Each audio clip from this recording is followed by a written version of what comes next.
এই অর্থে শুরুটা করতে চাই কারণ আজকে আমরা যে শিরোনামটা দেখছিলাম, শিরোনামটা আসলে এনসিপির ছায়া বাজেট পরবর্তী সংবাদ সম্মেলন এবং সরকারের বাজেট পরবর্তী বিশ্লেষণ। সেখানে একটা শব্দ প্রয়োগ করা হয়েছিল, আওয়াজ সর্বস্ব প্রতারণামূলক বাজেট। মানে হয় কিছু কিছু বিষয় আছে হয়তো হলে ভালো হতো, ব্যাংকিংয়ের ইস্যুটা আরেকটু বড় আকারে থাকলে ভালো হতো, শেয়ার বাজারের বিষয়টা বড় আকারে থাকলে ভালো হতো। আপনারা নিজেরাই বলেছেন অনেক পজিটিভ কিছু আছে এই বাজেটে, শিক্ষা, গবেষণা, সামাজিক নিরাপত্তা আলাদা করে গুরুত্ব দেওয়া, সব কিছু আপনারা অ্যাপ্রিসিয়েটও করেছেন, কিছু জায়গায় আপনারা আসলে ভুল ত্রুটিও ধরিয়ে দেওয়ার চেষ্টা করেছেন। কিন্তু আওয়াজ সর্বস্ব প্রতারণামূলক শব্দটা একটু ভারী হয়ে গেল না? মানে একটু আক্রমণাত্মক হলো কিনা? আক্রমণাত্মক হলো কিনা? জি হ্যাঁ, আপনাকে ধন্যবাদ। বাজেট দিল বাবুল ভাইরা, আপনি শুরু করলেন আমাকে দিয়ে। না, এটা প্রতিক্রিয়া আসলে জেনে আমি আলাপ করতে বলতে সুবিধা হবে পারলাম আমার না। জন্য, প্লিজ বলুন। হ্যাঁ, আমি প্রতিক্রিয়াটা তাও বলছি বাবুল ভাইয়ের প্রতি শ্রদ্ধা রেখে। আমরা যে বাজেটটা পর্যালোচনা করলাম, আপনি যথাযথই বলেছেন, আমরা সেখানে বাজেটের পুঙ্খানুপুঙ্খ বিশ্লেষণ করার চেষ্টা করেছি জি এবং বাজেটে অনেকগুলো ইতিবাচক দিক আছে সেটাকে আমরা অ্যাড্রেস করেছি। কিন্তু যখন আমরা বাস্তবায়ন প্রক্রিয়ার দিকে দেখলাম, আমরা দেখলাম যে সরকার আসলে যেই বাজেট দিয়েছেন এবং জনগণকে অনেকগুলো জায়গায় খুব আপনার আশান্বিত হতে শিখিয়েছেন, জনগণকে আশ্বস্ত করছেন যে তারা আসলে মানে এই অনেকগুলো সুবিধা নিয়ে আসছেন বাজেটে। কিন্তু অর্থ সংস্থানের বেলায় দেখলাম যে সরকারের সুনির্দিষ্ট কোনো পরিকল্পনা নাই এবং সরকারের বিভিন্ন মহল থেকে অর্থমন্ত্রী থেকে শুরু করে বাকিরাও তারা কিন্তু এক বাক্যে স্বীকার করছেন যে তাদের যেই ইশতিহারকে বাস্তবায়ন করতে গেলে এই ধরনের বাজেটের কোনো বিকল্প নেই। যদিও এই বাজেট এখন বাস্তবায়নযোগ্য কিনা অথবা এই বাজেট এই রুগ্ন অর্থনীতির আপনার ট্রান্সফরমেশনে সহায়ক কিনা এটা তারও সন্দিহান। তো সেই প্রেক্ষিতে আমাদের মনে হয়েছে যে সরকার ব্যক্তিকে খুশি করতে গিয়ে আপনার অনেকগুলো বেস্টিক খাতের ভালো ভালো প্রপোজাল দিয়েছেন, আপনার সুন্দর সুন্দর কথা বলেছেন, কিন্তু যে বাস্তবায়ন হবে সেখানে সামষ্টিক অর্থনৈতিক যে ব্যবস্থাপনা এই জায়গায় সরকার আপনার কোনোটাই আপনার সঠিকভাবে বলতে পারছেন আচ্ছা, না, তাহলে তাহলে আপনাদের আশ্বস্ত করতে আপত্তির পারছেন না যে জায়গাটা, তারা এটা বাস্তবায়ন হ্যাঁ করতে পারবেন। আপত্তির জায়গাটা এটাকে কি? আমরা বলছি, হ্যাঁ এটা একটা শুভঙ্করের ফাঁকি জি। এবং এটা একটা জনগণের সাথে একরকম প্রতারণার শামিল, এটা বলা হয়েছে। তার মানে আপনাদের যেই অভিযোগের জায়গাটা বা অবজারভেশনের জায়গাটা সেটা হচ্ছে যে পরিকল্পনা কেন্দ্রিক, তাই তো? যে পরিকল্পনাটা কিভাবে হবে সেটা নিয়ে আলোচনা করা, কিন্তু যেই জায়গাটা ভর্তুকি রাখা হয়েছে সেই জায়গাটাতে খুব বেশি পার্থক্য তো পাচ্ছি না। কারণ আমার হাতে আপনাদের ফেসবুক পেজ থেকেই যেই পোস্টটা করা হয়েছে আপনাদের ছায়া বাজেট এবং সরকারের দেওয়া বাজেট, তার মধ্যে বড় রকমের কোনো পার্থক্য যদি বলতে হয় তাহলে সেটা তিনটা খাতে। জ্বালানি বিদ্যুতে আপনাদের এক্সপেকটেশন ছিল 2.9%, সরকার করেছে 1.8, স্থানীয় সরকারে আপনাদের ছিল 5.5, সরকার করেছে 4.6, ভর্তুকি প্রণোদনে আপনাদের ছিল 11%, সরকার করেছে 9.5%। বাদ বাকি আপনারা যেটাকে গুরুত্ব দিয়েছেন সরকারও সেটাকে গুরুত্ব দিয়েছে। তাহলে কোথায় গিয়ে উচ্চভিলাষী মনে হচ্ছে আপনার সেক্ষেত্রে? না, উচ্চবিলাসী নিয়ে কিন্তু আমাদের কোনো প্রশ্ন নেই। আচ্ছা বাজেট উচ্চবিলাসী হবে এটাই স্বাভাবিক জি এবং ঘাটতিও হবে সেটাও স্বাভাবিক। কিন্তু আপনি জানেন যে এই প্রতিশ্রুতি আপনি বাস্তবায়ন করতে পারবেন না, কারণ হলো যে এনবিআর এর সেই সক্ষমতা নেই এবং বৈদেশিক ঋণের সেই ফান্ড আপনার হাতে নেই এবং আভ্যন্তরীণ সোর্স থেকে যদি আপনি এই অর্থটা কালেকশন করতে যান জি তাহলে আপনার সেখানে যে ইফেক্টটা হবে অনেক ক্ষুদ্র উদ্যোক্তা এবং সাধারণ জনগণ ক্ষতিগ্রস্ত হবে। আদতে আপনি আপনার পরিকল্পনায় জনগণকে লাভের চেয়ে বেশি ক্ষতির দিকে নিয়ে যাবেন যদি না আপনি এই জায়গায় কোনো সদুত্তর না দিতে পারেন। আমরা এই জিনিসটাই স্পষ্ট করার চেষ্টা করেছি যে এক হলো প্রতিশ্রুতি, আরেক হলো বাস্তবায়ন। বাস্তবায়নের জায়গায় সরকার জেনেও জি আপনার প্রতিশ্রুতিকেই আপনার প্রধান করে তুলছে, বাস্তবায়নটা খুব গুরুত্ব দিচ্ছে না। এটা এক ধরনের আপনার কন্ট্রাডিক্টরি এবং এটাই আপনার সামহাও আপনার যেটা আমাদের থেকে বলা হয়েছে প্রতারণার শামিল। প্রতারণা কিন্তু বলে নাই, প্রতারণার শামিল বলেছে আর কি। আচ্ছা, প্রতারণা বলেননি, প্রতারণার শামিল, আওয়াজ সর্বস্ব প্রতারণামূলক এরকম একটা শব্দ ছিল বোধহয়। যাই হোক, আপনি চমৎকার করে ব্যাখ্যা করেছেন। আমি একটু সাহেব থেকে তারিখ আপনারও মতামত নিতে চাই। আমি এগুলো নিচ্ছি এই অর্থে যে সব কিছু নিয়ে যেন ফজলুদ্দিন বাবুল আপনার একটা মতামত নিতে আমার সুবিধা হবে। সাহেব থেকে তারিখ, ইসলামী আন্দোলন বাংলাদেশের প্রতিক্রিয়া বরাবরই স্পষ্ট এবং সেখানে আপনাদের যিনি মুখপাত্র যুগ্ম মহাসচিব গাজী আতাউর রহমান তিনি বলেছেন কিছু কিছু বিষয় আসলে সাধুবাদ পাওয়ার যোগ্য। স্থিতিশীলতা, বিনিয়োগ, উৎপাদন, কর্মসংস্থান, ন্যায্যতাকে মূল বিবেচনা করে বাজেট প্রস্তাব করা হয়েছে। কিন্তু আপনাদের বলা হচ্ছিল আশাবাদে ভারাক্রান্ত এবং বাস্তবায়ন কঠিন হবে। একটা তো কঠিন, সেটা সবাই বলছে যে আমাদের এনবিআর এখনও ডিজিটালাইজেশন হয়নি, পুরোপুরি অটোমেশনের আওতায় যায়নি, কাজেই ছাগলকাণ্ডের মতো ঘটনা ভবিষ্যতে যে ঘটবে না সেই নিশ্চয়তা নেই। এটা না হয় বুঝলাম, এর বাইরে আসলে কোথায় মনে হচ্ছে যে কঠিন হবে? ধন্যবাদ আপনাকে। ইসলামী আন্দোলন বাংলাদেশের পক্ষ থেকে সকলকে শুভেচ্ছা ও অভিনন্দন জানাচ্ছি।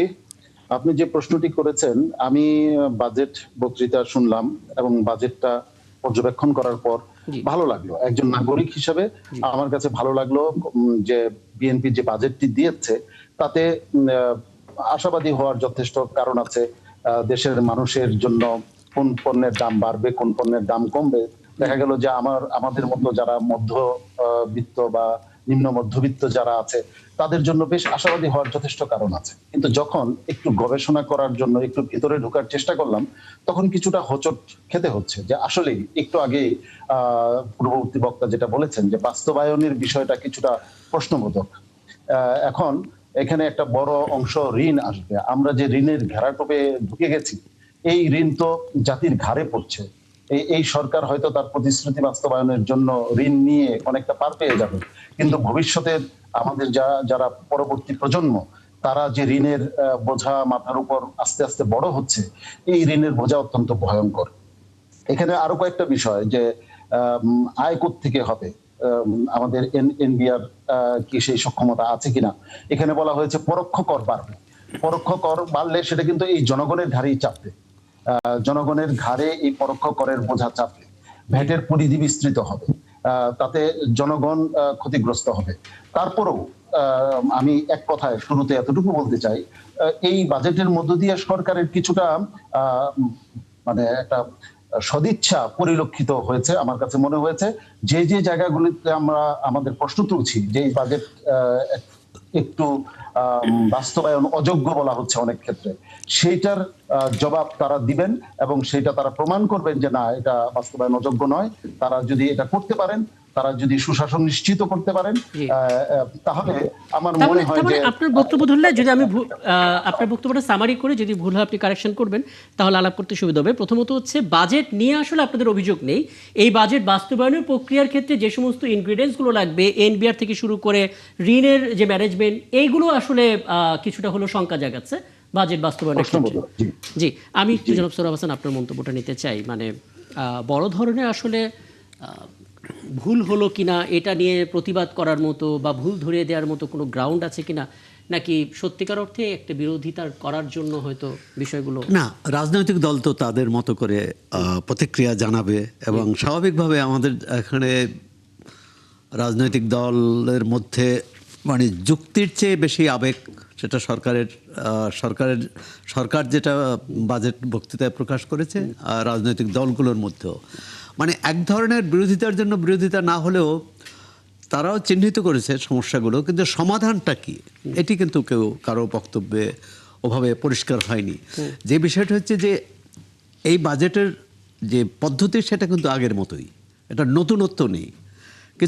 কিছু ক্ষেত্রে বরাদ্দ বাড়িয়েছে, কিছু কমিয়েছে, কিছু কর বাড়িয়েছে, কর কমিয়েছে, কিন্তু কাঠামোগত যে পরিবর্তন দরকার, অর্থাৎ সরকার যেটা করতে চায় সেটা সেই লক্ষ্যে পৌঁছতে যে তার যা করতে হবে সেটা করার জন্য কতটা প্রস্তুত, বা সেটার জন্য যেমন এনবিআর এর কথাই বলি যে এখন সবচেয়ে তো বেশি আলোচিত হচ্ছে এই বাজেটে এনবিআর এর ঘাড়ে যে উপর যে 5 লাখ বোধ হয় 6 লাখ সামথিং 6 লাখ কোটি আর 6 লাখ কোটি টাকার রাজস্ব আদায়ের যে ভার দিয়েছে 6,95,000 কোটি টাকা, তার প্রায় মানে 74%, 74.73% হচ্ছে মোট বাজেটের রাজস্ব। এখন এটি এনবিআর পারবে কিনা, সক্ষমতা আছে কিনা, সরকারের সদিচ্ছা কতটা আছে যে এনবিআর কে নির্ভয়ে নির্বিঘ্নে কাজ করতে দেবে, স্বাধীনভাবে এনবিআর কাজ করতে পারবে কিনা। কারণ আমরা দেখেছি অতীতে কোনো সরকার এমনই পারেনি। এটি একটি।